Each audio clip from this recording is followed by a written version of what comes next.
अखन अहाँ सब सुन रहल छी अमचन म्यूजिक के शानदार प्रस्तुति खुशी रिकॉर्डिंग स्टूडियो बलुआहा।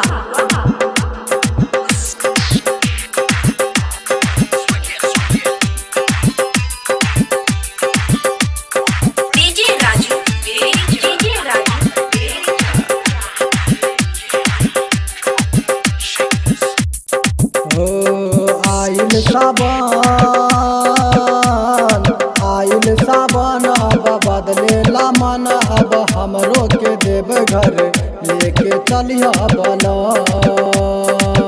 हो अब हमरो के देव घर लेने जइहा सजा लेने जइहा सजा। आइल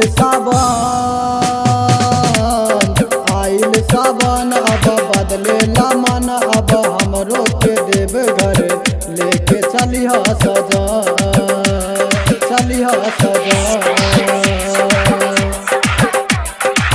लेके चलिया सजा।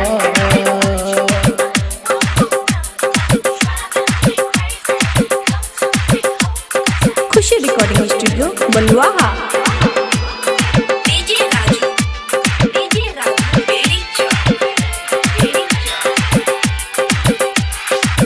जब से चढ़ल बा सावन देखा रिमझिम पनिया बरसेला चढ़ल बा सावन देखा रिमझिम पनिया बरसेला सावन मौसम बा मौसम सुहाना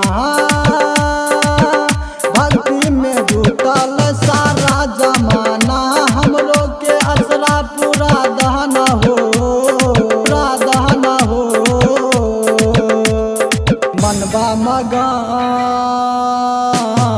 मनबा मगन अब छूट जाई दम अब हमरो के देव घर लेके चलिया बला चलिया बला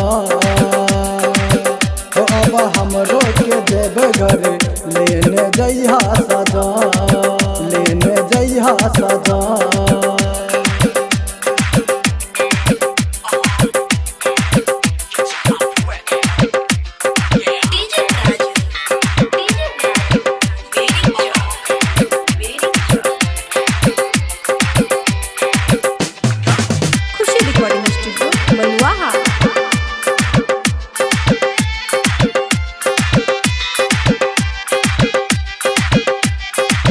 देखा सुल्तानगंज से जलवा भर के पैदल जाइब हो पाँव में पड़ी चाहे कितनो भी छाला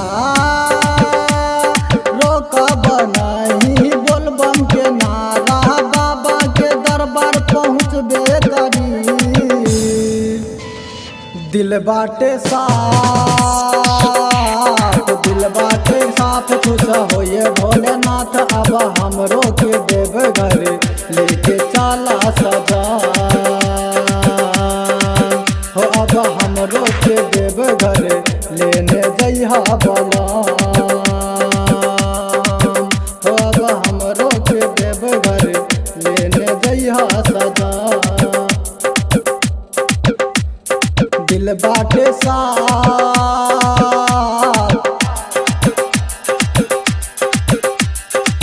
बाटे साफ खुश होइए भोलेनाथ अब हमरो के देव घर लेके चलिया सजा हो अब हमरो के देव घर लेने जइहा बला। देख मानिकी और सिकिन भीम जाले हो तघरा से जाले बलबीर जीता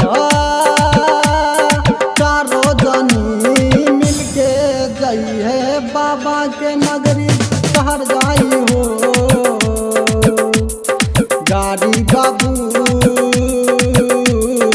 गाड़ी बाबू के चल हमरो बलम अब हमरो के देव घर लेके चलिया सजा